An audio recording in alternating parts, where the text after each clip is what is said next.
Ayo, segera download Quran Tadabbur, tafsir dalam genggaman Anda.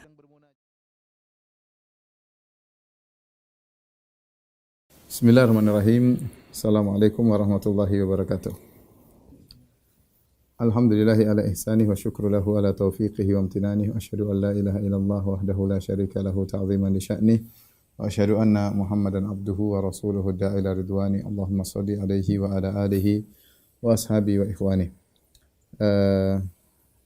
Para jemaah Masjid Tarbiyah Cilandak yang dirahmati Allah Subhanahu wa taala, kemudian juga para pemirsa dimanapun Anda berada, ya. Kita melanjutkan bahasan kita dari perjalanan kehidupan manusia terbaik Nabi Muhammad sallallahu alaihi wasallam. Dan pada pertemuan lalu kita telah selesai dari Ghazwat Dzatur Riqa, dan pada kesempatan kali ini kita akan bahas tentang Umratul Qadha. Namun sebelum kita bahas, ada beberapa kejadian yang penting yang ingin saya sampaikan, ya. Di antaranya yaitu Rasulullah SAW mengirim sariyah Umar bin Khattab ke Turabah, ya. Turabah yaitu suatu lembah dekat dengan Mekah, ya, namanya Turabah. Di situ Rasulullah SAW mengirim Umar bin Khattab untuk menyerang kabilah Hawazin, ya.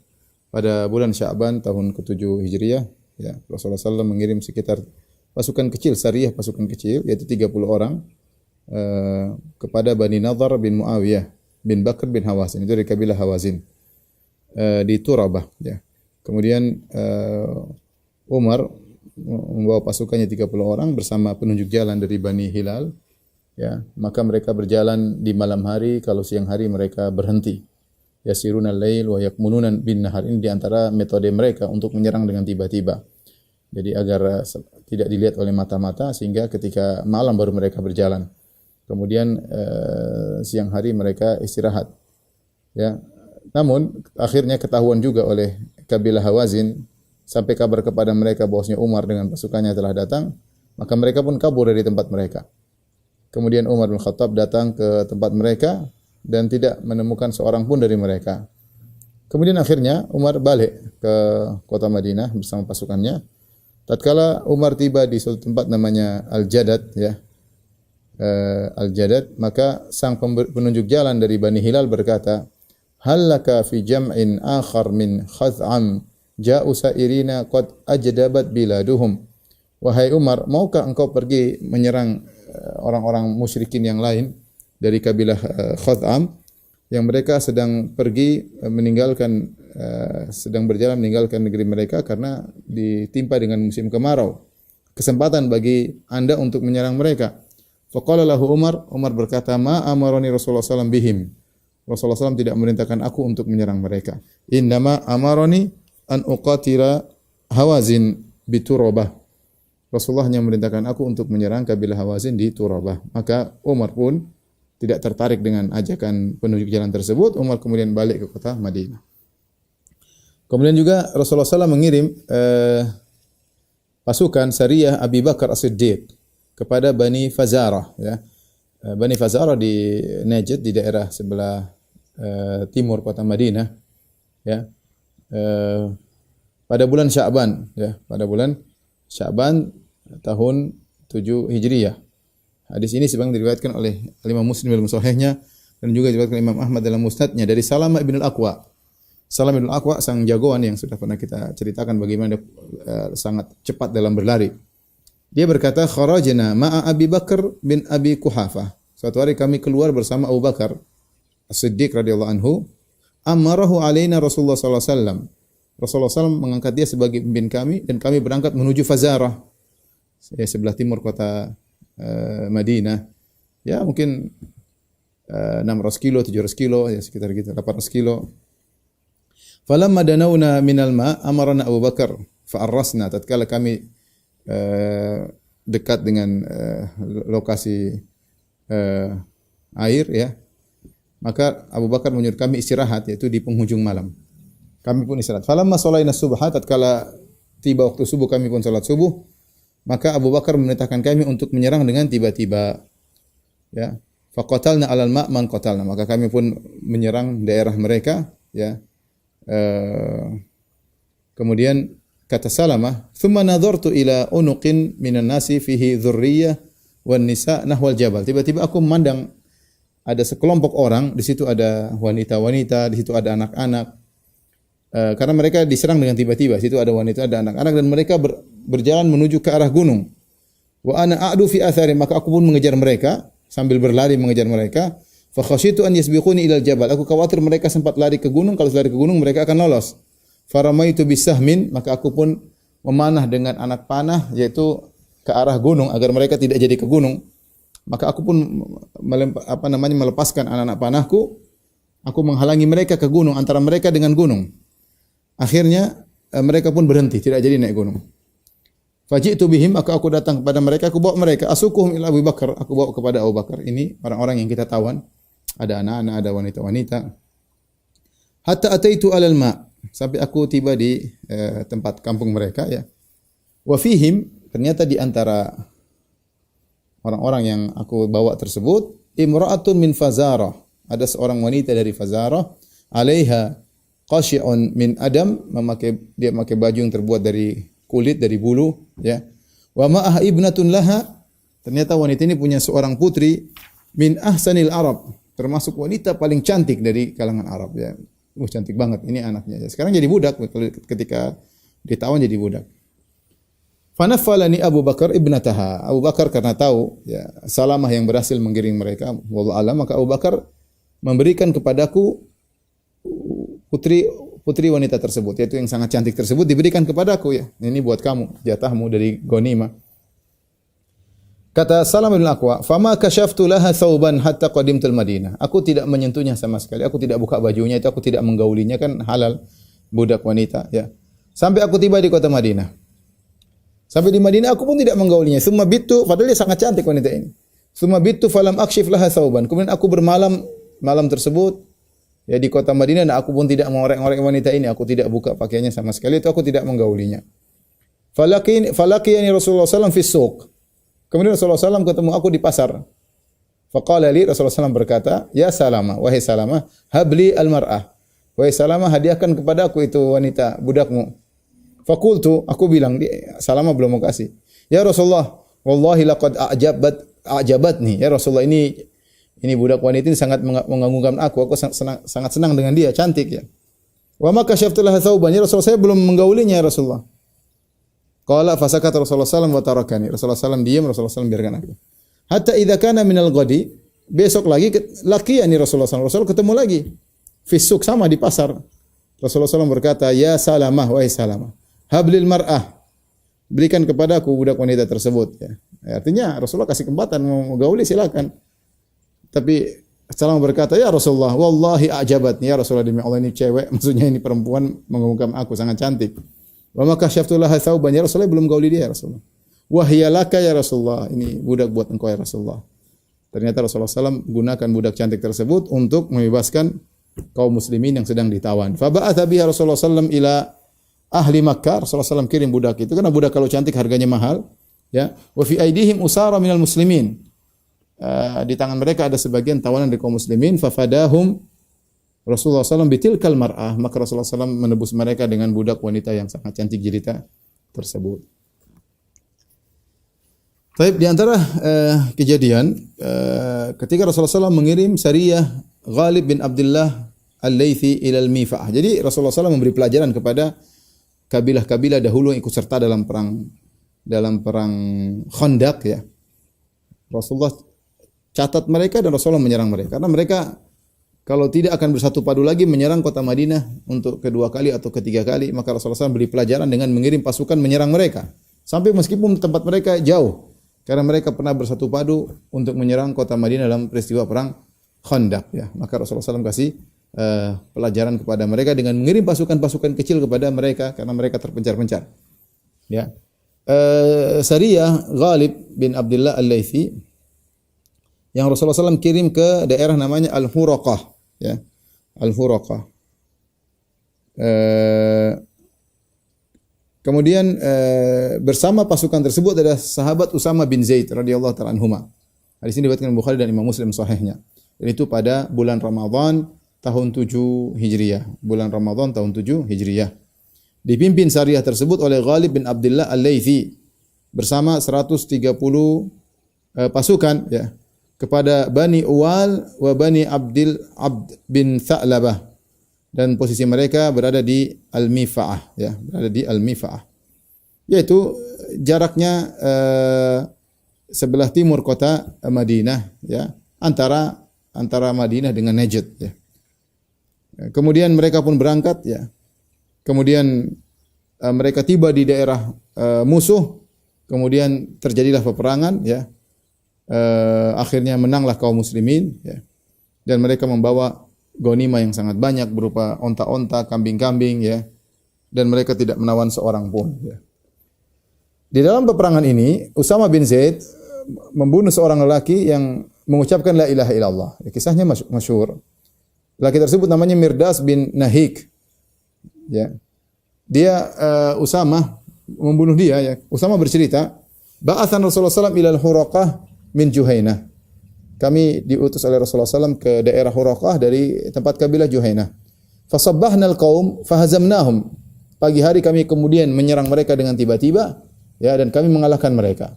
Wa lahiqtu ana wa rajul min al-ansar rajulan minhum.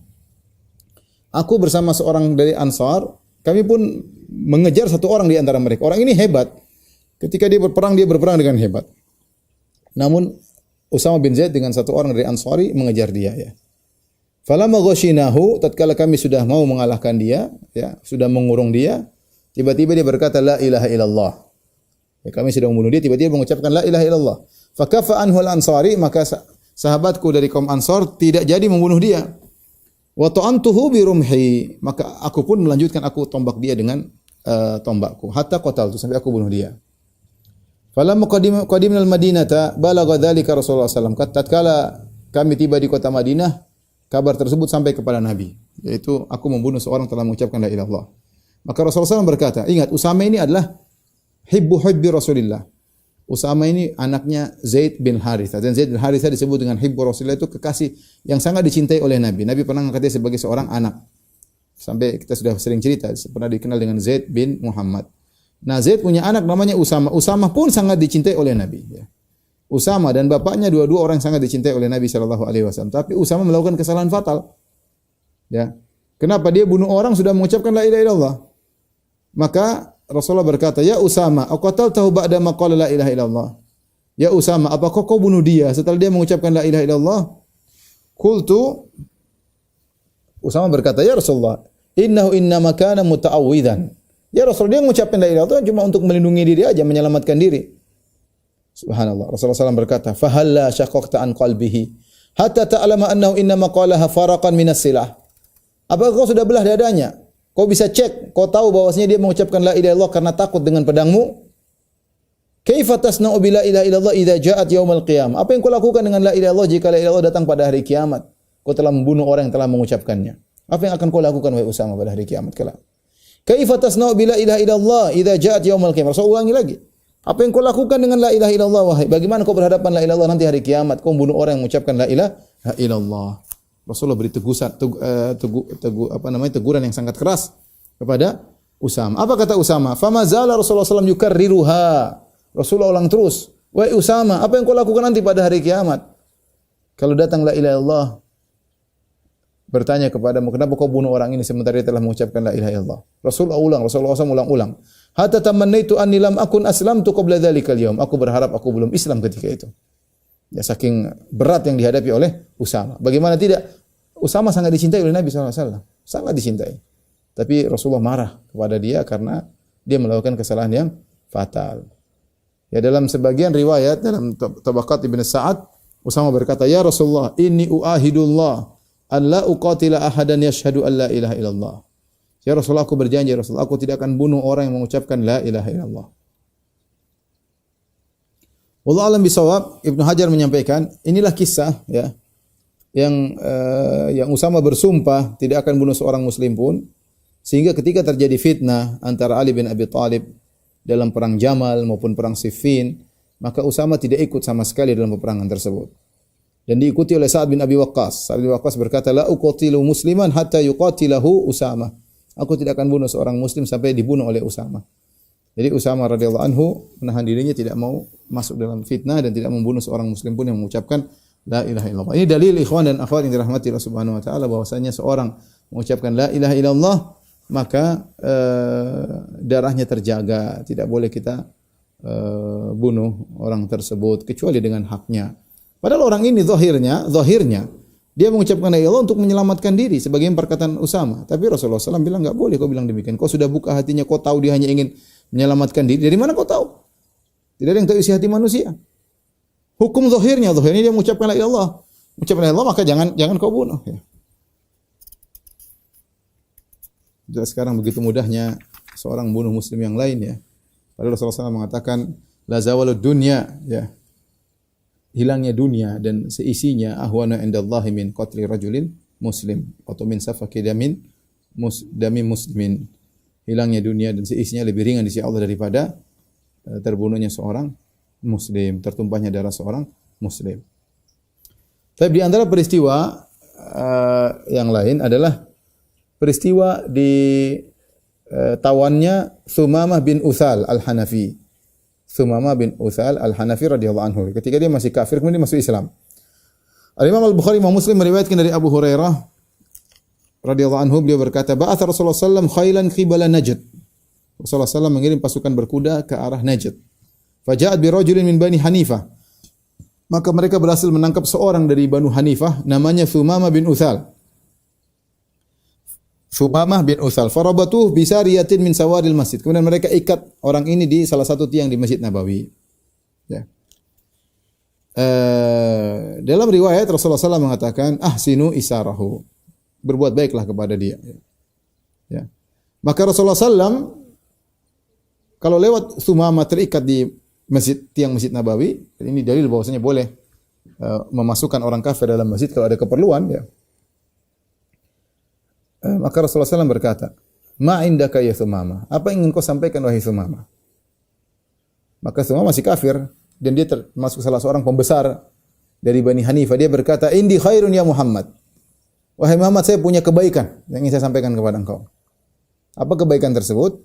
In taqtulni taqtul dzadamin. Kalau kau bunuh aku wahai Muhammad, ya. Sungguhnya kau membunuh seorang yang punya pengikut yang banyak ya, yang akan menuntut balas kepadamu. Perkataan agak tinggi.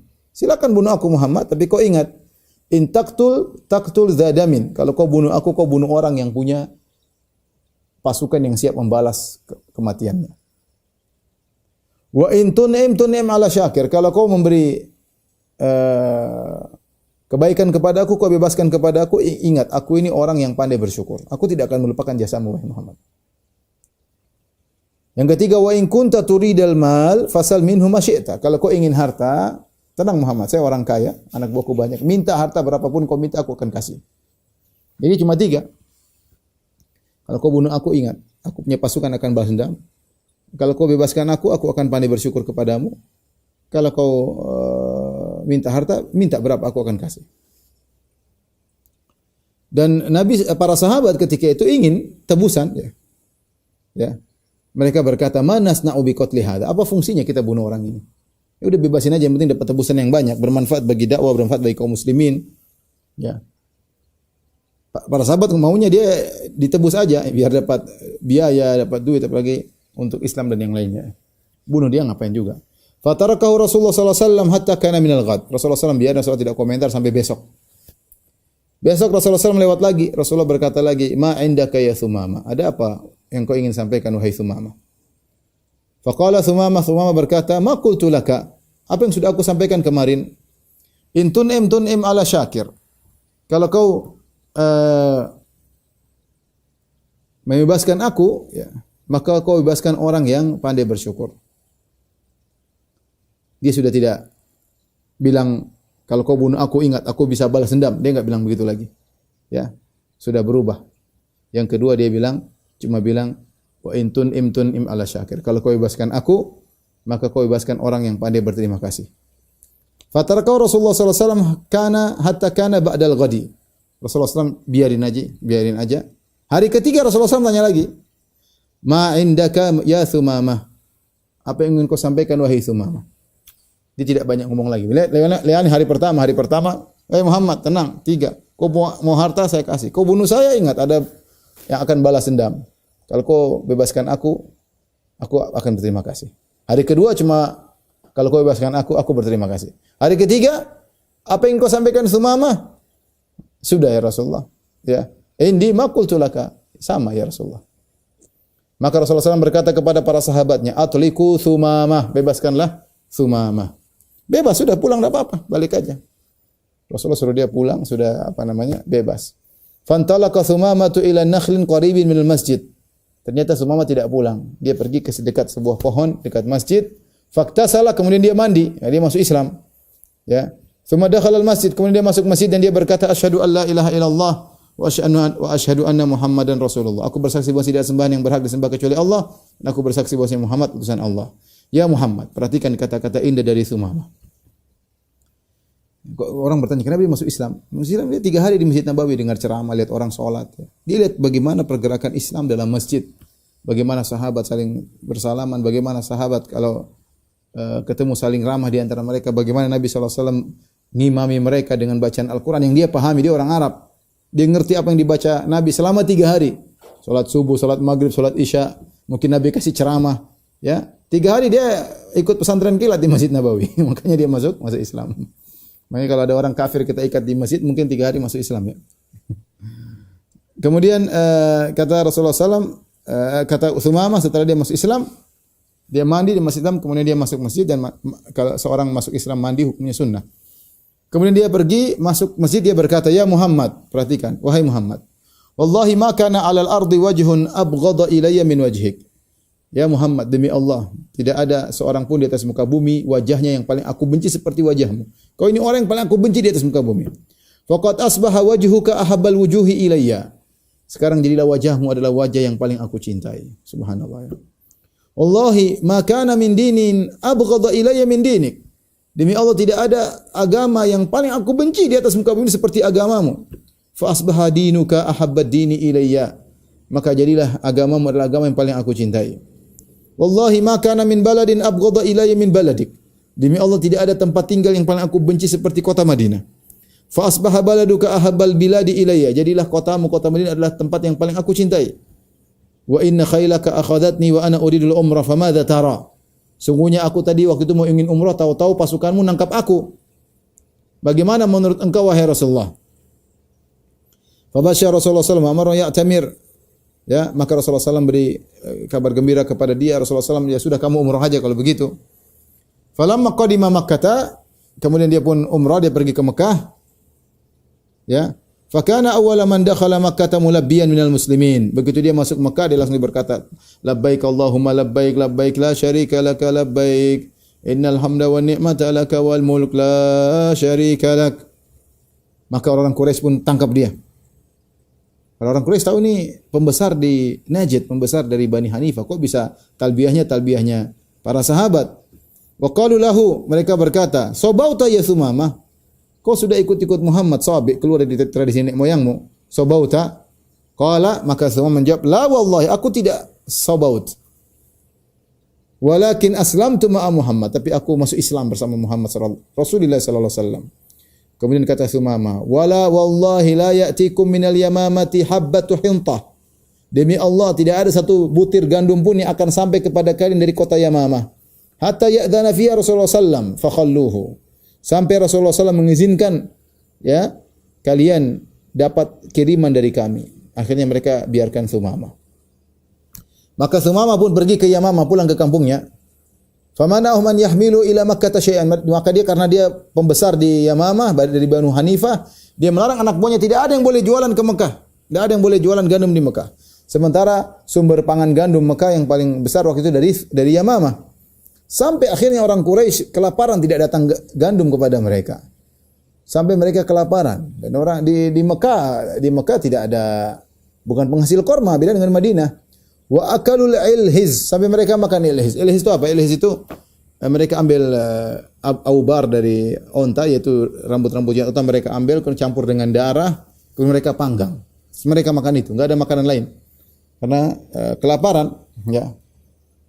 Maka orang-orang Quraisy pun mengirim utusan dipimpin oleh Abu Sufyan kepada Rasulullah sallallahu alaihi wasallam ke kota Madinah. Faqala lahu, kemudian Abu Sufyan berkata, "Unshudukumullah war rahim." Wahai Muhammad, kata Abu Sufyan, aku mohon kepada engkau dengan nama Allah dan atas kita adalah sama-sama satu rahim, sama-sama Quraisy. Haknya rahim, perhatikan wahai Muhammad. Innaka taz'umu annaka bu'itha rahmatan lil alamin. Wahai Muhammad, kau menyangka kau diutus sebagai rahmat bagi kau alam semesta. Jadi Abu Sufyan bagus dia ngomong. Aku mohon dengan nama Allah dan ingat kita sama-sama saudara, sama-sama Quraisy atas nama persaudaraan. Tadinya enggak bersaudara, ini karena ada keperluan atas nama persaudaraan. Kemudian setelah itu, bukankah kau menyangka kau diutus sebagai rahmat bagi alam semesta wahai Muhammad? Kata Rasulullah SAW, bala, iya benar. Faqala Abu Sufyan berkata, Abu Sufyan siapa? Mertuanya. Abu Sufyan ini siapa sekarang? Mertuanya Nabi SAW. Ya. Karena putrinya Ramlah bintu Abu Sufyan menikah dengan Ummu Habibah, menikah dengan Nabi SAW. Ini sekarang sedang ngomong sama mertuanya. Mertua sama mantunya gembong orang kafir, mantunya Rasulullah SAW. Faqala Abu Sufyan, kata Rasulullah, tentu aku diutus sebagai rahmat bagi alam semesta. Abu Sufyan berkata, "Qad qataltal aba bisayf wal abna bil ju'." Wahai Muhammad, kau sudah bunuh nenek moyang kita dalam perang-perang sebelumnya dengan pedangmu. Ya, kau bunuh pembesar-pembesar kami ya. Abu Jahal dan teman-temannya kau sudah bunuh dengan pedang-pedangmu. Sekarang kau bunuh anak-anak kita dengan kelaparan. Kenapa? Ternyata mereka tidak dikirim makanan oleh Sumamah, ya. Fakataba Rasulullah SAW ila Sumamah bin Utsal. Rasulullah SAW suruh kirim surat kepada Sumamah an yukhalliya bainahu wa bainal haml ila Makkah, biarkanlah orang yang bawa makanan ke Mekah jangan dihalangi. Fa fa'ala. Akhirnya Sumamah pun menjalankan perintah Nabi sallallahu alaihi wasallam. Ini dijadikan dalil oleh para ulama tentang bolehnya memboikot ya. Memboikot kalau ada manfaatnya. Tentunya masalah boikot memboikot ini kembali kepada maslahat. Kalau memang ada maslahatnya dan yang bisa mengukur maslahat biasanya pemerintah ya. Biasanya pemerintah. Kalau memang ada maslahatnya silakan lakukan. Kalau tidak ternyata mudarat, bahkan terkadang mudarat bagi kaum muslimin, maka jangan dilakukan. Ya. Tapi kalau manfaat ditimbang maslahat dan mudarat, para pakar memandang bahwasanya ini bermanfaat, maka silakan diboikot. Sebagaimana Sumamah memboikot orang-orang Quraisy. Tapi kembali lagi, ini adalah suatu hal yang ditimbang di atas maslahat dan mudarat, bukan kemudian dikerahkan oleh sekelompok orang yang tidak bisa menimbang maslahat dan mudarat. Taib, beberapa faedah dari kisah ini yaitu bolehnya, kata Ibnu Hajar rahimahullah taala, kisah Sumamah ada beberapa faedah, di antaranya boleh mengikat orang kafir di masjid. Kemudian boleh membebaskan tawanan orang kafir tanpa ada tebusan apapun. Dan lihat faedahnya, Sumamah yang tadinya sangat benci kepada Nabi menjadi sangat cinta kepada Nabi. Ya, faedahnya. Ya. Kemudian juga dalil bahwasanya mandi ketika masuk Islam, ya. Dan ini juga dalil bahwasanya perbuatan baik kepada orang lain bisa menghilangkan kebenciannya kepada kita. Ya. Jadi kalau orang benci sama kita, kita berbuat baik sama dia. Paling tidak hilang atau berkurang. Paling tidak berkurang ya. Kalau tidak hilang, tapi bisa jadi hilang, malah bisa berubah menjadi kasih sayang ya. Idfa billati hi ahsanu sayyi'ah ya. Ya. Fa idza alladhi bainaka wa baina adawatun ka'annahu waliyyun hamim. Ya. Kata Allah Subhanahu wa taala, balaslah keburukan dengan kebaikan. Tiba-tiba orang yang antara engkau dengan dia permusuhan tiba-tiba menjadi sahabat yang menolong ya. Lihatlah Sumamah tadi sangat benci, tahu-tahu menolong kaum muslimin.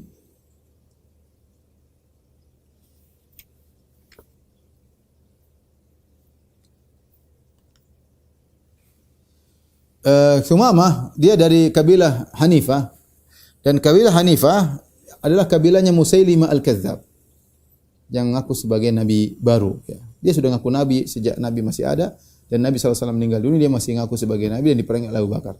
Tetapi Sumamah bin Utsal termasuk orang yang kokoh, dia tidak murtad bersama para pengikut Musailimah al-Kadzdzab, padahal mereka sama-sama dari kabilah Hanifah. Taib, kita akan masuk pada pembahasan inti tentang Umratul Qadha. Umratul Qadha. Apa ini maksud Umratul Qadha? Al-Qadha bukan berarti seperti yang kita pahami ada qadha, salat ada pada waktunya, salat qadha di luar waktunya. Tidak. Maksudnya Umratul Qadha ini adalah umrah yang didasarkan pada keputusan qadha. Keputusan qadha namanya keputusan antara perjanjian Nabi dengan orang-orang kafir Quraisy dalam perjanjian Hudaybiyah, bahwasanya tahun depan mereka akan umrah dan dibiarkan masuk dalam kota Mekah selama 3 hari.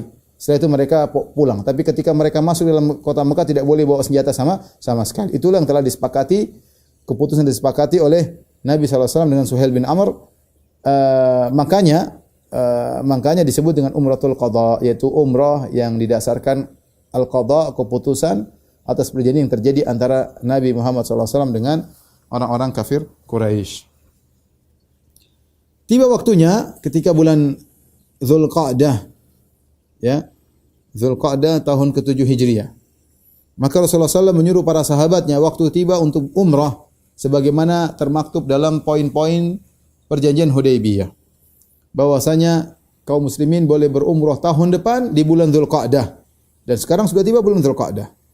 Maka Rasulullah SAW pun keluar bersama para sahabat yang ikut dalam perjanjian Hudaybiyah, kan yang itu perjanjian Hudaybiyah sekitar 1.500 orang.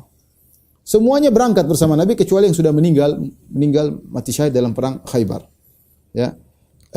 Dan bersama yang lainnya sehingga terkumpul para sahabat ketika itu sekitar 2.000 orang. Ya, ini selain anak-anak dan wanita. Para sahabat yang ikut umrah bersama Nabi, Umratul Qadha sekitar 2.000 orang. Kemudian Rasulullah SAW menugaskan Uwaif bin Al-Adbat Ad-Daili untuk menjadi pengganti Nabi SAW di kota Madinah, mewakili Nabi. Kemudian Rasulullah SAW membawa sitina badanah. Rasulullah SAW membawa 60 ekor onta untuk dia sembelih. Dan kita tahu bahwasanya menyembelih hewan kurban seperti kambing, onta bukan hanya di musim haji. Bahkan seorang umrah juga boleh menyembelih. Bahkan di zaman dahulu seorang tidak umrah dia bisa kirim hewan tersebut untuk disembelih di kota Mekah. Dan itu kebiasaan mereka. Makanya mereka sebut dengan al-hadyu. Al-hadyu itu hewan yang dikhususkan untuk diserahkan ke kota Mekah untuk disembelih di sana. Ya. Mau umrah enggak umrah, mau haji enggak ada masalah. Ya, tapi kebiasaan Nabi ketika haji Nabi menyembelih, ketika umrah Nabi menyembelih. Ya. Kita tahu ketika Nabi Hajitul Wada, Nabi berapa sembelih? Nabi menyembelih 100 ekor onta. Sekarang Umratul Qadha Rasulullah SAW bawa 60 ekor onta.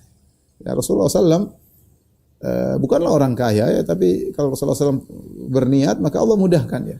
Allah mudahkan ya. Seorang berusaha ya, kalau dia punya niat untuk melakukan satu kebajikan, dia berdoa kepada Allah, dimudahkan bagi oleh Allah Subhanahu wa taala. Kemudian Rasulullah SAW bawa 60 ekor onta. Kemudian Rasulullah menugaskan Najiyah Ibnu Jundub Al-Aslami sebagai pengurus onta-onta tersebut. Dia jalan depan onta-onta tersebut ya. Kemudian bersama sekitar 4 pemuda dari Bani Aslam untuk membantu dia menggiring 60 ekor onta tadi, dibawa ke kota Mekah untuk disembelih di sana. Rasulullah SAW juga bawa silah, bawa pedang, bawa duru, bawa baju perang, bawa rima, bawa tombak ya. Kenapa? Khawatir kaum musyrikin berkhianat ya. Jaga-jaga, ini menunjukkan kewaspadaan ya. Kewaspadaan ikhtiar tidak mengurangi tawakal. Tawakal adalah menyerahkan urusan kepada Allah Subhanahu wa taala sambil berikhtiar, dan Rasulullah SAW demikian selalu. Nanti kata yang lihat bagaimana Rasulullah SAW berusaha. Ketika perang Uhud saja Rasulullah SAW pakai dir'ain sampai pakai baju perang dua ya. Kemudian pakai helm ya, kemudian pasang strategi dan seterusnya, itu pun akhirnya terluka Rasulullah sallallahu alaihi wasallam. Ini usaha. Bukannya tawakal tanpa usaha, tawakal tanpa usaha namanya konyol ya. Tawakal yang benar adalah tawakal disertai dengan usaha ya. Makanya ketika ada seorang mengatakan, ya Rasulullah, utlikuha tawakkal, ya Rasulullah ini unta aku biarkan di luar, aku masuk masjid, aku bertawakal. Kata Rasulullah sallallahu alaihi wasallam, iqilha wa tawakkal. Ikat dulu baru kau tawakal. Ya, jangan dibiarin nanti untanya pergi atau dicuri orang, ikat dulu baru kau tawakal masuk masjid. Ya. Jangan seorang pakai mobil kemudian taruh di luar, mesinnya masih nyala, kuncinya masih di situ, tawakal, masuk masjid. Ya, mobilnya hilang lah. Jadi kalau di Saudi enggak ya. Di Saudi sering saya lihat orang kanan mesinnya masih nyala, kuncinya terbuka, di sampingnya ada HP-nya, kemudian dia pergi ke toko nawar-nawar, balik lagi kemudian di jalan. Ya. Karena kondisi membuat orang tidak mencuri ya. Karena undang-undang yang berlaku di sini hilang ya. Kalau gitu jelas hilang ya. Jangankan sudah berusaha masih dibegal juga ya.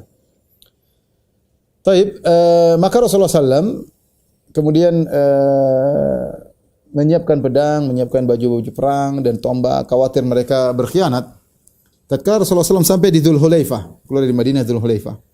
Ya, Dzulhulaifah tempatnya mikotnya penduduk kota Madinah. Kira-kira 11-12 kilo dari Masjid Nabawi. Maka Rasulullah SAW qaddamal khail amamahu alaiha Muhammad bin Maslamah. Rasulullah SAW suruh jalan di luar, pasukan berkuda dipimpin oleh Muhammad bin Maslamah. Ya. Suruh bawa peralatan perang ke sana. Wa ahrama Rasulullah SAW min babil Masjidil Hulaifah wa labba wal muslimuna ma'ahu yulabbun. Maka Rasulullah SAW berihram dari pintu Masjid Al-Hulaifah, ya, pintu masjid ada di Bir Ali, kalau sekarang disebut Bir Ali. Kemudian Nabi bertalbiyah, labbaik Allahumma labbaik, labbaik Allahumma umrah, dan kaum muslimin pun ikut bertalbiyah bersama Nabi sallallahu alaihi wasallam. Dan Muhammad bin Salamah jalan terus di luar dengan pasukan berkuda sampai dia melewati Marraz Zahran, ya. Yaitu sebuah lembah antara Mekah dengan Usfan, ya. Kemudian ternyata dia mendapati sekelompok dari orang Quraisy ada lagi di situ, ya. Maka orang-orang Quraisy bertanya, antum ngapain ke sini bawa pasukan berkuda? Ya. Kata Muhammad bin Maslamah, ini Rasulullah SAW besok pagi di sini, mau mampir di sini, insya Allah. Maka saya siapkan. Ya. Mereka lihat ternyata banyak pedang, banyak peralatan perang, ya, dibawa oleh Bashir bin Sa'ad. Maka mereka pun segera balik ke kota Mekah dengan segera. Orang-orang Quraisy kafir ini mereka. Kaum muslimin kau bawa pedang, mau umrah kau bawa pedang. Akhirnya mereka balik kota Mekah dengan bersegera, kemudian mereka kabarkan orang Quraisy. Orang Quraisy pun kaget dengan kabar yang sampai kepada mereka. Ternyata Muhammad keluar dengan bawa peralatan perang. Wa qalu, mereka berkata, wallahi ma ahdatsna hadatsan. Demi Allah kami tidak melakukan pelanggaran apapun dari perjanjian Hudaybiyah. Tidak ada satu poin pun kami langgar. Kenapa Muhammad seperti itu? Wa inna ala kitabina wa hudnatina. Kami tetap ikut sesuai dengan perjanjian dan sesuai dengan kesepakatan kami. Fa fima yakzuna Muhammadun fi ashabi. Ngapain Muhammad bawa pasukannya menyerang kita? Mereka menyangka Rasulullah SAW akan perang. Padahal tidak. Rasulullah SAW hanya bersiaga saja. Walamma wasala Rasulullah SAW ila Marraz Zahran. Rasulullah SAW berjalan terus sampai di Marraz Zahran. Ya, Rasulullah SAW pun mampir di Marraz Zahran. Kemudian sampailah kabar kepada Nabi SAW bahwasanya orang-orang Quraisy ngejek mereka. Ya. Ya, apa yang mau dilakukan orang-orang yang mau bangkit sementara mereka dalam kondisi kurus kelaparan, diejek. Ya, Muhammad teman-temannya kurus kelaparan. Maka sahabat berkata, ya Rasulullah, mereka ngejek kita, bilang kita kelaparan. Lalu akalna min dhahrina, bagaimana kalau onta-onta kita yang kita tunggangi ini kita sembelih aja ya Rasulullah. Fa akalna min syuhumina, kita makan dari lemak-lemaknya. Wa sauna minal maraq, kita makan dari karenya, ya. Kuah kambing atau ontanya. Fa asbahna ghadan hatta nadkhul al qaum wa bina jamam. Sehingga besok kalau kita masuk kota Mekah kita sudah kenyang, ya. Rasulullah mengatakan, "La, jangan. Jangan sembelih unta-unta kalian, kambing-kambing kalian jangan. Walakin ituni bi fadli azwadikum. Tapi datangkanlah makanan kalian masih berliban bawa sini, bawa sini." Fa basatu an ta'ah, maka mereka pun membentangkan semacam kain kulit, ya, dari kulit, ya. Semacam yang bisa kulit yang bisa dibuka, ya. Kemudian summa jama'u 'alaiha min at'imatihim kulliha. Kemudian mereka makanan yang berliban mereka kumpulkan semua di situ. Fada'alahum fiha bil barakah. Mereka berdoa agar diberi keberkahan makanan tersebut. Dan benar, fa akalu hatta tadallau shiba'an. Mereka makan sampai penuh perut mereka karena kekenyangan. Ya. Ini para sahabat sekali aja, tidak selalu demikian. Sesekali mereka kekenyangan. Fa akfatu fi jurabihim, ya. Wa fudhala ma fadhala minha, maka mereka pun setelah itu mereka ngambil lagi makanan yang tersisa, mereka simpan lagi ke tempat-tempat makan mereka. Jadi mukjizat dari Nabi sallallahu alaihi wasallam, makanan menjadi banyak. Ya. Kemudian Rasulullah SAW meletakkan pedang di batni Ya'jaj, ya. Jaraknya sekitar 8 mil dari kota Mekah. Jadi Rasulullah kalau mau umrah tidak boleh bawa pedang, tapi Rasulullah bawa sallallahu alaihi wasallam dalam rangka kehati-hatian. Maka Rasulullah SAW taruh di Ya'jaj, tempat semua peralatan perang. Rasulullah SAW suruh sekitar 200 orang untuk jaga di situ. Umrahnya belakangan, kalian tunggu di sini, kami umrah di luar. Ya, jaga pedang-pedang yang ada, ya. Kemudian Quraisy mengirim Mikras bin Hafs, bersama beberapa orang dari Quraisy menuju Rasulullah SAW sampai mereka bertemu dengan Rasulullah di Ya'jaj. Rasulullah SAW sedang bersama para sahabatnya, bersama onta-ontanya, bersama pedang-pedangnya, peralatan perang. Maka mereka berkata, ya Muhammad, ma urifta saghiran wala kabiran bil ghadar. Ya Muhammad, kami tidak pernah kenal engkau berkhianat. Sejak kecil sampai besar kamu enggak pernah berkhianat. Kenapa tadkhulu bisilah fil haram ala qaumika? Kenapa kau masuk ke tanah haram bawa pedang, senjata untuk melawan kaummu sendiri Quraisy? Wa qad syaratta lahum alla tadkhula illa bisilahil musafir.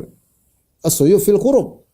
Sementara kau sudah mempersyaratkan kepada mereka kau tidak akan masuk ya ke dalam kota Makkah kecuali dengan senjata orang yang sedang bersafar, yaitu senjata tidak boleh terbuka tapi pedang dalam sarungnya. Tidak boleh lebih daripada itu, cuma itu.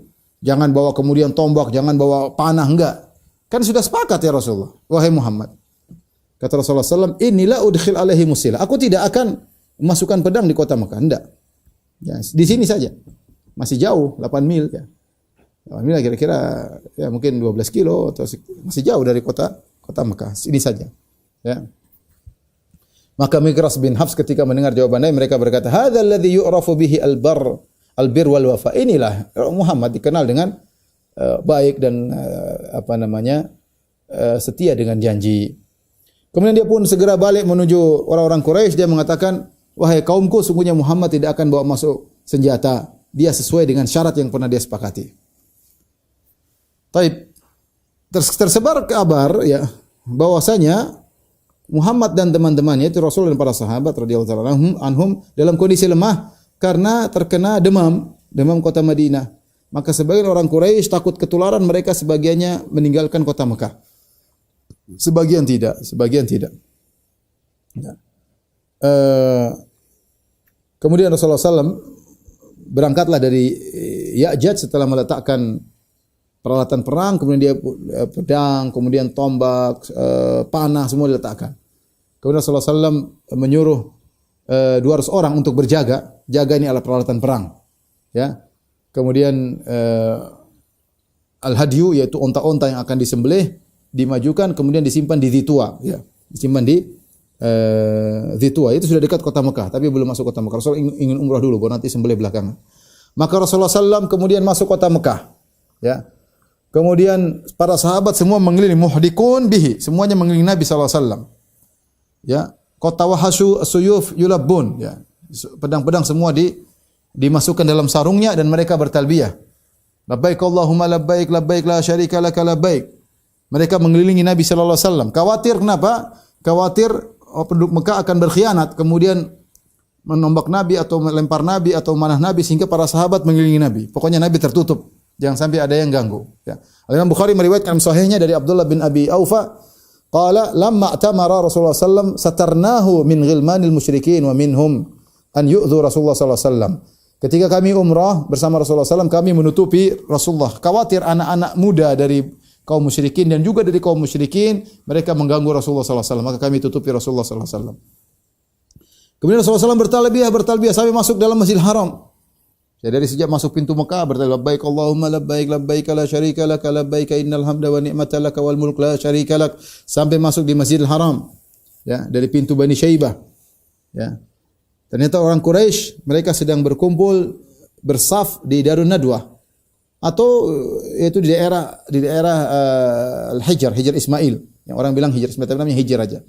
Ya, di daerah situ mereka kumpul situ. Mereka lagi nongkrong di situ, berdiri melihat bagaimana umrohnya kaum muslimin. Ya.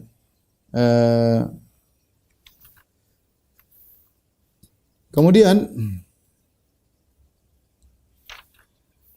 Rasulullah SAW pun umrah. Ya. Fastalama Rasulullah SAW rukna bi mihjanihi. Maka Rasulullah SAW pun ketika itu bawa tongkatnya, kemudian dia menyentuh Hajar Aswad bukan dengan tangannya tapi dengan tongkatnya. Wa taba'a bi thawbihi, kemudian dia melakukan ittiba. Ittiba sebagaimana yang sering kita lakukan yaitu menampakkan bahu kanan, bahu kiri ditutup, ya. Kemudian thumma syara'a fi tawaf, ya. Maka kemudian Nabi mulai tawaf. Ya. kemudian sudah terdengar kabar isu bahwasanya orang-orang Mekah mengatakan, tuh Muhammad dan teman-temannya lagi loyo, mereka kena demam. Ya, asabathumul humma fau'auhanathum. Mereka ditimpa dengan demam dan menjadikan mereka lemas. Makanya Rasulullah SAW untuk menunjukkan bahwasanya mereka tidak lemas padahal dan mereka tidak kena demam, hanya isu aja. Untuk bikin jengkel mereka, maka Rasulullah SAW suruh para sahabat melakukan romal. Romal itu apa? Romal itu bukan lari, tapi langkah cepat dengan langkah yang pendek. Berjalan cepat dengan langkah yang pendek untuk menunjukkan giat. Ya, dan ini sunnah kalau seorang tawaf 3 kali untuk melakukan romal. Ya, tapi biasanya kalau kita tawaf zaman dahulu, ya, maksudnya sebelum pandemi, rame, sulit untuk melakukan itu kecuali di musim-musim sepi. Ya, tapi jalan cepat dengan langkah yang pendek, bukan lari, tapi langkah benar dengan langkah pendek, langkah yang cepat dengan langkah yang pendek. Jalan cepat dengan langkah yang pendek. Ya. Agar mereka melihat bahwasanya kaum muslimin lagi gesit. Ya. Maka Rasulullah SAW menyuruh para sahabat an yarmulu, mereka pun melakukan ramal. Ya, sementara kaum musyrikin sedang berada di sisi Hijr. Jadi kan kalau kita ini Ka'bah, ya. Ini Ka'bah, di sini Hajar Aswad, sini Rukun Yamani, Hijr di sini. Ya. Hijr, orang bilang Hijr Ismail. Nah, orang musyrikin sedang nongkrong di sini. Ya, orang musyrikin sedang nongkrong di, saya ulangi, ini Hajar Aswad, Rukun Yamani Hajar Aswad, di sini Rukun Syai'iyyain, di sini Hijr. Nah, orang musyrikin sedang nongkrong di sini. Nah, ketika Rasulullah SAW dari Hajar Aswad dan para sahabat berjalan, maka mereka jalan dengan cepat ramal. Terus dan mereka sudah capek lah perjalanan jauh, ratusan kilo. Sampai di Rukun Yamani jalan santai pelan-pelan. Karena enggak kelihatan dari sini. Strategi, sini jalan pelan-pelan, istirahat sebentar. Jalan pelan-pelan, melepaskan lelah. Jalan biasa karena mereka enggak lihat. Sampai sini jalan cepat lagi. Cuma bikin jengkel mereka. Pokoknya kalau kelihatan jalan cepat. Karena mereka yang nongkrong di sini. Setelah itu sampai sini jalan pelan lagi. Terus sampai 3 kali Rasulullah melakukan apa? Ramal ya, melakukan ramal ya. Allah alam apakah di sini ketika itu 3 kali apa seluruhnya ya? Allah alam bisawab ya. Tapi kalau sunnahnya di haji wada Rasulullah SAW cuma 3 kali. Tapi kalau di sini zahirnya 7 putaran seluruhnya begitu. Ketika orang-orang musyrikin melihat bahwasanya kaum muslimin berjalan dengan giat, mereka mengatakan, ini yang kalian bilang katanya kena demam. Mana kena demam? Mana loyonya? Semangat kayak begini, gimana dibilang kena demam? Kalian ini kena termakan hoax aja ya, gampangnya demikian lah ya. Setelah Rasulullah SAW selesai tawaf, Rasulullah SAW salat di belakang makam Ibrahim 2 rakaat ya. Sama para sahabat masih mengelilingi Nabi. Tidak mau jangan sampai Nabi diserang dengan tiba-tiba. Kemudian Rasulullah SAW setelah tawaf 2 rakaat, Rasulullah SAW berjalan menuju ke Safa dan Marwah. Rasulullah naik ontanya. Ya, Rasulullah SAW naik ontanya, Rasulullah SAW kemudian naik ontanya. Tawaf sa'i sambil naik onta. Ya, sa'i sambil naik onta. Sementara para sahabat jalan kaki bersama Nabi sallallahu alaihi wasallam. Ya. Kemudian Rasulullah SAW berdoa, Allahumma munzilal kitab. Ya Allah yang menurunkan Alkitab. Sari'al hisab, yang hisabnya cepat. Hazimal ahzab, yang menghancurkan ahzab, pasukan kaum musyrikin. Allahumma hazimhum wa zalzilhum. Ya Allah, kalahkan mereka dan goncangkanlah mereka. Setelah Rasulullah SAW selesai di Marwah, putaran sa'i yang ke-7, maka Rasulullah SAW menyuruh agar onta-ontanya didatangkan ke daerah Marwah. Ya, kemudian Rasulullah SAW menyembelih ontanya, 60 ekor onta, ya. Dia sembelih di areal Marwah. Di areal Marwah. Kemudian Rasulullah SAW mencukur gundul di situ, digunduli oleh seorang sahabat bernama Ma'mar bin Abdullah Al-Adawi. Ya, kemudian para sahabat juga ikut gundul, ya, bertahallul bersama Nabi sallallahu alaihi wasallam. Setelah itu Rasulullah SAW mengirim sebagian sahabat, pergilah ke Ya'jaj, ya, gantian berjaga, kalian ke sana jaga senjata, yang 200 orang tadi suruh ke sini umrah. Ya. Akhirnya begitu berangkat sebagian sahabat, yang lain kemudian datang untuk umrah. Setelah itu Rasulullah SAW berdiam di kota Mekah selama 3 hari, ya. Selama 3 hari sebagaimana persyaratan yang telah disepakati dalam perjanjian Hudaybiyah. Rasulullah SAW tidak masuk dalam Ka'bah. Kata para ulama, kenapa? Karena di situ banyak patung-patung, ada gambar-gambar, ya. Ya, Imam Al-Bukhari meriwayatkan dari Abdullah bin Abi Aufa, Dia berkata, "Tamar Rasulullah sallallahu alaihi wasallam fatafa bil bait wa shalla khalfal maqam rak'atain wa ma'ahu man yasturu minan nas." Faqala lahu rajulun, "Adakhala Rasulullah sallallahu alaihi wasallam Ka'bah?" Qala la. Kata Abdullah bin Abi Aufa, Rasulullah kami tawaf bersama Nabi, kemudian Rasulullah salat 2 rakaat di belakang makam Ibrahim, kemudian setelah itu ada yang tanya, "Apakah Rasulullah SAW masuk dalam Ka'bah?" Kata dia, "Enggak." Ya. Tatkala selesai 3 hari, ya, berdasarkan persyaratan dalam perjanjian Hudaybiyah, maka orang Quraisy datang pada pagi hari keempat. Mereka datang kepada Ali bin Abi Thalib. Mereka berkata, "Qul li sahibika ukhruj anna faqad madal ajal." Wahai Ali, bilang sama kawanmu itu, maksudnya Muhammad, suruh keluar. Sudah selesai perjanjian 3 hari doang. Maka Nabi SAW didatangi oleh Ali. Ali mengatakan, "Ya Rasulullah, orang-orang Quraisy minta ingin kita keluar." Kata Rasulullah, "Na'am, kita akan keluar." Kita akan keluar. Dalam riwayat yang lain, ya, Rasulullah SAW berkata, "Ma'alaikum law taraktumuni fa arastu baina adhhirikum." Kenapa kalian tidak biarkan aku tinggal di sini meskipun sudah 3 hari? Lalu aku bikin walimah di sini di tengah-tengah kalian. Fa sana'tu lakum ta'aman, aku bikin makan buat kalian. Fa hadartumu, kemudian kalian hadir acara makan tersebut. Mau enggak? Kata Rasulullah SAW. Tawar kebaikan. Udah tunggulah saya berapa hari di sini.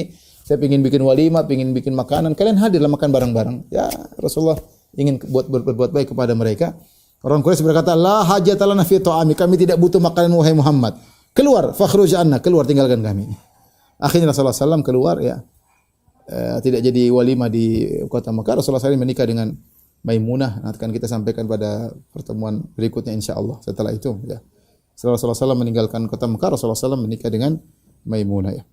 Taib, ketika Rasulullah SAW di Mekah, Rasulullah SAW bertanya tentang Khalid bin Walid. Khalid bin Walid cerita, ketika Rasulullah SAW masuk Mekah untuk umrah, ya, aku tidak ada di Mekah, kata Khalid. Dan aku tidak menyaksikan bagaimana masuk dalam kota Mekah. Sementara saudaraku Al-Walid bin Al-Walid, jadi Khalid bin Walid kafir, masih musyrik. Dia punya saudara sudah masuk Islam, namanya Al-Walid bin Al-Walid. Dan Al-Walid bin Walid ikut umrah bersama Nabi dalam umrah tersebut. Maka Al-Walid bin Walid mencariku dan dia tidak mendapatiku. Ya. Kemudian akhirnya dia pun menulis surat untukku. Dari saudaranya sudah masuk Islam, kirim surat buat Khalid bin Walid. Apa isinya? Saudaranya tersebut ngirim surat. Dia mengatakan Bismillahirrahmanirrahim. Amma ba'du. Dengan nama Allah yang Maha Pengasih lagi Maha. Kemudian daripada itu, fa inni lam ara a'jaba min dhahabi ra'yika anil Islam wa aqluka aqlaq. Kata dia, wahai saudaraku, ya. Aku tidak melihat perkara yang lebih aneh dari bagaimana kau tidak bisa cerdas tentang Islam. Bagaimana otakmu tertahan, ya, akalmu tertahan. Wa mithlul Islam yajhalu ahadun, apakah orang tidak tahu tentang Islam? Bagaimana kau tidak tahu tentang Islam, begitu indahnya Islam? Dia kayak agak mencela Khalid bin Walid. Masa kau tidak ngerti tentang Islam, wahai Khalid? Kau ini cerdas. Saya heran lihat kau nih, masa kau tidak tahu tentang indahnya Islam? Ya. Apakah ada orang yang tidak tahu tentang indahnya Islam? Kemudian bayangkan dia berkata setelah itu, qad sa'alani Rasulullah sallallahu alaihi wasallam anka. Kemarin waktu Rasulullah SAW umrah di sini, Rasulullah SAW tanya kepadaku tentang dirimu, wahai Khalid. Rasulullah berkata, "Aina Khalid? Mana Khalid?" Faqultu ya'tillahu bihi. Aku berkata Allah akan datangkan Khalid. Faqala Rasulullah SAW mengucapkan kalimat indah, "Ma misluhu jahilal Islam." Orang seperti Khalid enggak mungkin enggak ngerti tentang Islam. Orang cerdas enggak mungkin enggak ngerti tentang Islam. Walau kana ja'ala nikayatahu wa jiddahu lil muslimin al musyrikin kana khairan lahu. Seandainya kejagoannya, Nabi puji dia. Pertama Nabi puji kecerdasan Khalid. Enggak mungkin Khalid enggak ngerti Islam. Dia pintar kok. Yang kedua, Nabi akui kehebatan dalam peperangannya. Dia mengatakan seandainya keterampilannya dalam berperang, jagonya dia digunakan untuk kaum muslimin lawan kaum musyrikin, itu lebih baik bagi dia. Wala qaddamnahu ala ghairihi. Kemudian Nabi bilang, kalau dia masuk Islam saya akan mengedepankan dia daripada yang lainnya. Tawaran menarik. Dibuka dengan celaan, diakhiri dengan pujian. Dicela oleh saudaranya, dipuji oleh Nabi dalam 3 perkara. Ya. Cerdas, jago berperang. Yang ketiga, kalau dia masuk Islam, kami akan jadikan dia didahulukan daripada yang lainnya. Kemudian Walid bin Walid berkata, "Fastadrik ya akhi, maqad fatak." Segera, ya, perbaiki apa yang telah luput darimu, wahai saudaraku. Waqad fatatka mawatinu salihah. Sungguh kau telah luput dari peperangan-peperangan yang baik. Itu posisi-posisi yang indah, ya. Kata Khalid bin Walid, "Falamma ja'ani kitabuhu," tatkala datang surat dari saudaraku tersebut, "nasyidtu lil khuruj." wa zani raqbatan fil Islam. Aku jadi semakin semangat dan aku ingin masuk Islam. Inilah sebab Khalid masuk Islam, dipuji oleh Nabi sallallahu alaihi wasallam, ya. Kemudian tatkala Rasulullah SAW hendak keluar dari Mekah, tiba-tiba ada seorang wanita anak kecil, ya, mengejar Nabi sallallahu alaihi wasallam, ya. Namanya Umarah. Masih kecil. Dia berkata, "Ya ammi, ya ammi." Wahai pamanku, wahai pamanku. Rasulullah lihat ternyata siapa? Putrinya Hamzah bin Abdul Muttalib. Paman Nabi yang terbunuh dalam perang Uhud. Asadullah, singa Allah Subhanahu wa taala. Putrinya yatimah. Ya. Dia panggil Nabi, "Ya ammi, ya ammi," wahai pamanku, pamanku. Fatanawalaha Ali fa akhadha bi yadiha. Maka Ali pun segera mengambil wanita tersebut, anak kecil tersebut, putri kecil tersebut, Umarah. Kemudian dia berkata kepada Fatimah radhiyallahu anha, "Dunaki ibnata ammika ihmiliha." Wahai Fatimah, ambil itu putrinya Hamzah. Ayo gendong ambil. Kita yang rawat. Ali ingin merawat putrinya Hamzah. Fakhtasama fiha Ali wa Zaid bin Harithah. Zaid bin Harithah, "Oh, enggak bisa, saya yang rawat." Subhanallah, semangat merawat anak yatim. Ya. Ali didebat oleh Zaid bin Harithah. Bukan cuma Zaid bin Harithah, Ja'far bin Abi Thalib juga. Saya aja yang rawat. Ribut bertiga. Tapi sudah, kata Ali, "Fatimah ambil itu anak." Berselisihlah tiga orang ini. Ali bin Abi Thalib, Zaid bin Harithah, dan Ja'far bin Abi Thalib radhiyallahu anhum. Hingga suara mereka tinggi, jadi mereka benar-benar semangat ingin beramal saleh, bukan basa-basi. Bukan basa-basi. Mereka bukan orang basa-basi, orang seriusan. Benar-benar ingin merawat ini anak-anak. Ini putri Hamzah, putri seorang pahlawan, saudara mereka, ya, yatimah. Maka Rasulullah SAW ketika mereka mendengar angkat suara, Rasulullah berkata, "Halumu aqdi bainakum fiha." Mari sini. Saya yang beri keputusan. Siapa di antara kalian bertiga yang akan merawatnya? Ali berkata, "Ana akhadtuha wahai ibnatu ammi." Ya Rasulullah, aku akan merawat Umarah. Kenapa? Dia sepupuku. Dia putri dari omku. Karena Hamzah bin Abi Thalib, omnya Ali juga sama. Omnya Nabi, omnya Ali. Dia adalah putri pamanku. Aku yang rawat dia. Wa indi ibnatu Rasulillah. Dan sisiku ada putrinya Rasulullah. Dia lebih ahaqu biha, dia lebih utama untuk merawat ini anak kecil. Subhanallah. Ali punya hujah kuat. Pertama, Ali mengatakan ini putri pamanku. Saya yang saudara, sepupu, ya. Yang kedua, istriku ada putrinya Rasulullah sallallahu alaihi wasallam yang lebih utama untuk merawat ini wanita ini atau anak perempuan ini. Ja'far tidak diam aja mendengar Ali sebutkan hujjah. Ja'far sebutkan bin Abi Thalib sebutkan hujjah. Dia mengatakan, "Ya Rasulullah, ibnatu ammi sama. Ini Umarah juga anak omku, ya. Omnya Hamzah, omnya Ali. Hamzah juga omnya Ja'far. Ja'far dan Ali sama-sama anaknya Abu Thalib." Ya Rasulullah, sama dengan Ali. Ini juga putri pamanku. Tapi ingat ya Rasulullah, khalatuha tahti. Bibinya istriku. Bibinya adalah istriku. Bibinya Asma binti Umais. Asma binti Umais itu istrinya Ja'far. Ya. Rupanya saudarinya, ibunya, istrinya Hamzah. Saudari istrinya Hamzah berarti saudarinya, bibinya Umarah. Ya Rasulullah, saya ngurus. Kenapa? Karena pertama dia adalah putri dari pamanku, yang kedua istriku, bibinya, tantenya, bibinya. Ya. Qala Zaid bin Harith tidak menyerah. Dia mengatakan, "Ya Rasulullah, ibnatu akhi." Ya Rasulullah, ini putri saudaraku. Aku dan Hamzah saudara, sama-sama saudara susuan kalau tidak salah. Aku dan Zaid atau dipersaudarakan oleh Nabi sallallahu alaihi wasallam dengan Rasulullah mempersaudarakan antara Zaid bin Harithah dengan Hamzah bin Abdul Muttalib, ya,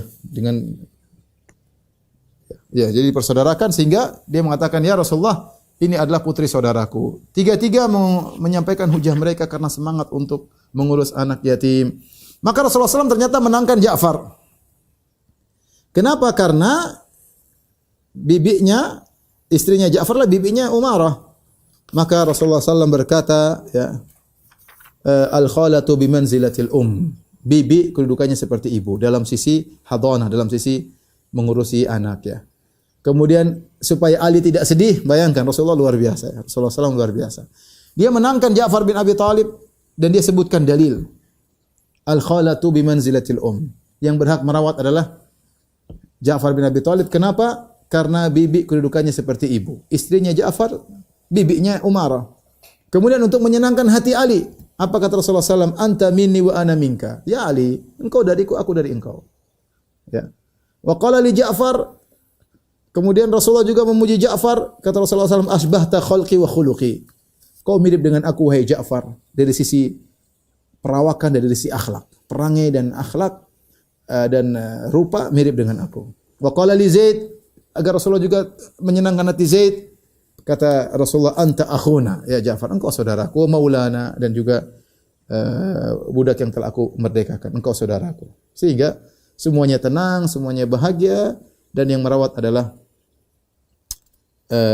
Ja'far bin Abi Thalib radhiyallahu taala anhu. Wallahu ta'ala bisawab. Demikian saja yang saya sampaikan, kurang lebih mohon maaf. Wabillahi taufiq wal hidayah. Assalamualaikum warahmatullahi wabarakatuh.